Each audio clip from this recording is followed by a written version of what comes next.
Should Catholic priests be allowed to get married? That's the question many are asking in light of recent comments by one of the Vatican's top officials. Yeah, Archbishop Pietro Parolin, he's the new Secretary of State of the Vatican, said that priest celibacy is, quote, not a church dogma, and therefore it's open to discussion as the church embraces a more democratic spirit under Pope Francis. But is this a good idea? Father Jonathan Morris, our Fox News religion contributor is here to talk about this.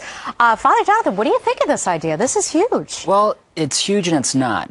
What's not huge is what he said, that this is not church dogma, because it never has been church dogma for priests not to get married. Meaning it's not a command from God? Is that what that means? Exactly. It's never been church teaching that's unchangeable, but rather it's a tradition, it's discipline, it's the rule. And for the first 1,000 years, more or less, of the church, priests did get married. And over these last 1,000 years of the church history, priests do not get married. And I think there are pros and cons to both options, quite honestly.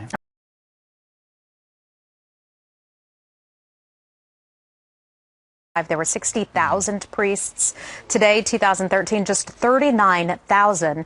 Do you think the number of priests would increase in ranks if they were allowed to get married and do away with celibacy? You know, the Episcopal Church does have married priests, as we were talking about at the break, and there's a need for Episcopal priests. I don't think it's an automatic solution. But what Pope Francis said before he became Pope in an book interview, was that that's a type of reason why it could be considered.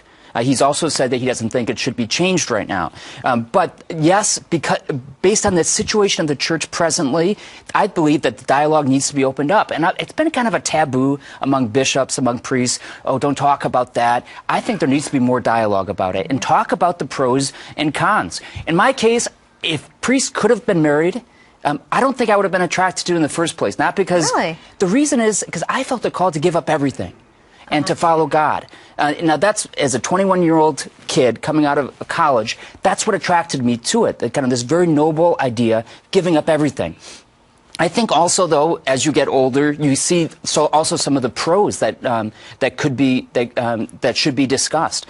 One of those, I think, is there's a lot of people out there, I think, who could be very good priests that don't feel the call to celibacy. Right. And I think that's one of the reasons. And I hope there is more discussion on this. That's wow. amazing. Well, it seems like discussion would follow. I think many people were amazed to find out that that's not church dogma was open for discussion. Father, thanks for joining us this morning. And the Vatican will be considering this, is that right? We'll see. Okay. I think the fact that the new Secretary of State brought it up in response to a question means that he's open to that discussion. All right, Father Jonathan Morris, thank you so much. Thanks.